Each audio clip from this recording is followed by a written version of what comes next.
What is going on, Jet fans? Matt O'Leary back with another video recapping another day of New York Jets training camp. This one a little bit different. It's one a little bit later than I usually like to get them up after practice, but there's good reason for that. It's because I was in attendance for training camp today. Really great time. Shout out to PD over at Jets Commute. He hooked me up with the VIP tickets. We were hanging out, saw Johnny Ice Cream also. He was sitting with us, him and his dad watching practice. And it was really a good time to be there. This was my first time out for the year and looking forward to getting back out there in a couple of weeks. But getting into today's practice, I think that there was some things that I noticed that were both some positives and some negatives, which this is training camp. It's the team getting up to speed. They're not going to have perfect days every single day. I'm not saying hit the panic button or any stretch of the imagination. We're just going through things that happened. And the first thing that I thought was kind of obvious was that the offense still looks like they're getting in gear. In the first few padless practices, the Jets offense looked much more ahead of where the defense is. And over the last few days, it hasn't been that good. Now, yesterday, I thought the offense looked worse. So they were better today, but I just wouldn't go as far as saying it was a good day for the Jets offense. They were better, but still very much so a work in progress. I thought, even starting from the top in Aaron Rodgers, and he would probably even admit this, it wasn't his best practice day. He missed a couple of throws over the field. He threw one behind Garrett Wilson. He missed Breece Hall on one. And again, it wasn't a spectacular offense day or Aaron Rodgers day. And that doesn't mean oh my God, this is a major issue. Then no, this is just what was happening earlier today. Something positive, and I have a couple positive things on the offense that I absolutely loved that I saw and this was the first time I was there in person, so it was easier to see and take note of, but there was significantly more pre-snap motion. I thought the Jets offense last year was very stagnant. They did not use motion whatsoever. And it's something that Nathaniel Hackett or Aaron Rodgers usually don't do a ton of, but that's an adjustment that they're making this year. I'm not saying it was every single play, but it was definitely significantly more, noticeable than last year. Last year's number, they were, bottom 5 in the league in motion. This year, that number, I would imagine, is going to go up. And I just think it creates a little bit of havoc for defenses. And for you on offense, you're able to kind of see what opposing defenses are in based on the look they give you when you send somebody in motion. I think it works, setting up blocking in the run game or just, setting up a route in passing play. Malachi Corley had an unbelievable catch on the sideline. I thought he got a long look today running with the ones. As we know, no Xavier Gibson right now. And Corley had some work from the slot and had, as I mentioned, an absolutely unbelievable catch where he went up and got the football. And I thought toe tapped on the sideline. Maybe it was out of bounds. I don't know. I'm going to say he was in bounds on that one. Looked good from my vantage point. So really exciting stuff for Malachi Corley, and he's someone who I think would benefit and will benefit from the pads going on at practice because he is a very physical player.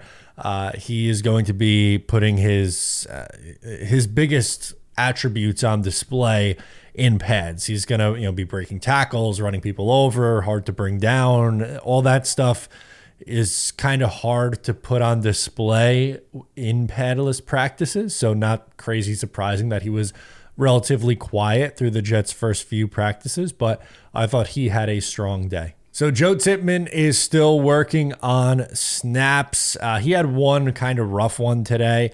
Now, Aaron Rodgers would have been sacked on the play because there was a clean pressure regardless. So it's not like the snap completely derailed it, but it was noticeable. And after a day yesterday where he really struggled with it, it was something that people were going into today looking for. And I didn't think it was a crazy improved day for Tippmann. And that's, again, I want to reiterate, I'm not saying that Joe Tippmann's a lot like how talking about Joe Tippmann's struggles, which right now he is struggling a little bit, and that's fine, doesn't mean that he's a lost cause. I'm just saying right now, again, he's not at his best. And Nathaniel Hackett discussed it today as well. and he doesn't really seem all that concerned about it. He's seeing from the show that, it wasn't just yesterday, it's been a few days where there's been some high snaps. That's something that has happened. He's working through it. He snapped all last year and never had an issue.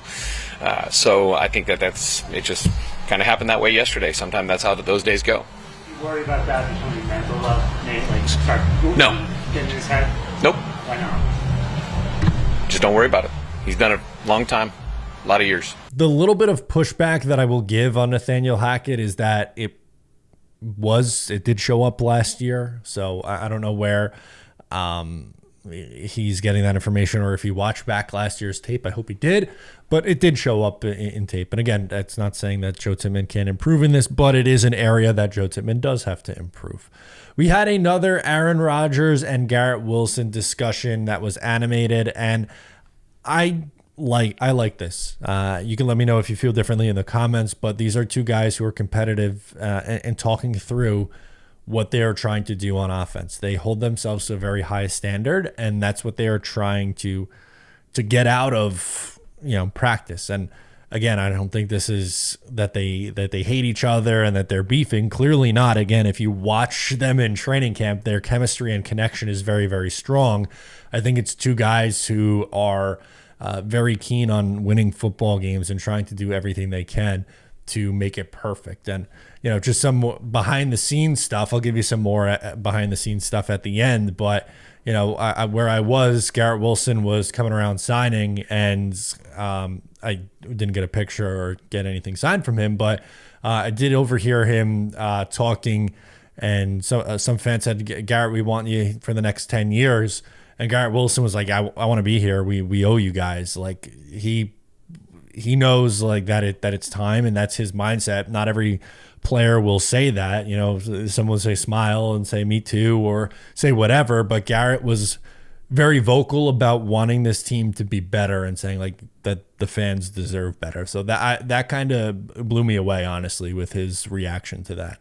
Robert Saleh spoke on the state of the New York Jets offense, and it doesn't sound like he's concerned at the pacing yet either.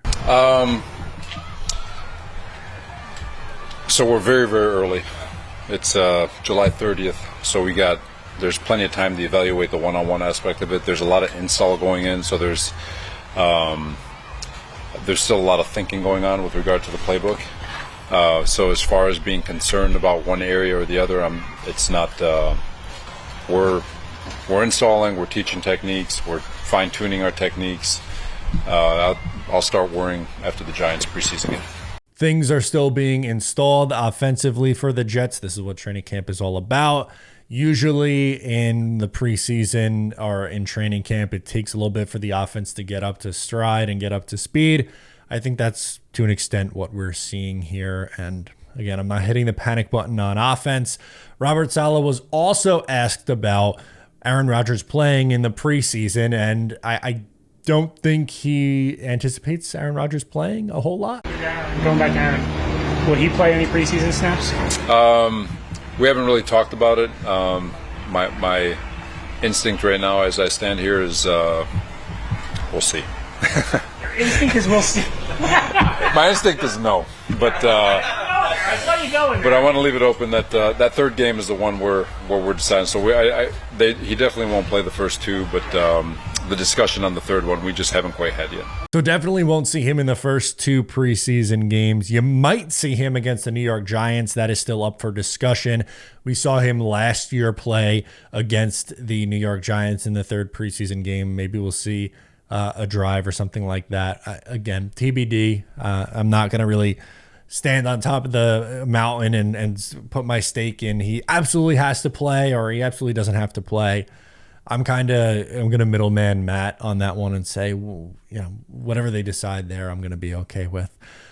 Last thing before we get into just some final thoughts, I wanted to point out this thread from Will Parkinson where he talked about the Jets offense struggles and just gave a little bit of context to why that's happening. And as he says, he's not giving the Jets an excuse, or it's not a justification really of their struggles. And, he's not saying that it's okay that the Jets are struggling, but it's kind of going into a little bit more depth on why it might be happening. And, I think it's a really interesting thing to point out that Will just brought up here. I think we do see the mental side with a couple things stand out to me on the mental side. One, the Joe Tippmann with his snaps. Like, this is a guy who played center. He knows how to snap the football. It's clearly a mental thing that he's trying to work himself through, and he has to get through it. I'm not saying that this is fine and it's okay. He has to get through it. But this is why you also see sometimes drops and just, some slight things go off when you're thinking a little bit. And the more that camp goes on, the smoother things will get. And again, just want to really hit this one home. Just because we're talking about the Jets offense struggling today doesn't mean that I think the Jets offense is going to struggle for the entire year, or that I'm saying it's this massive problem, hit the panic button. That's just the big storyline of the day. That's just the big takeaway from the day. And they aren't up to speed yet. And it's something that they are working through. And that's okay. So once again, I was at camp today. Really fun time. We got these hats in the VIP section too, which was pretty sick. Very excited about that.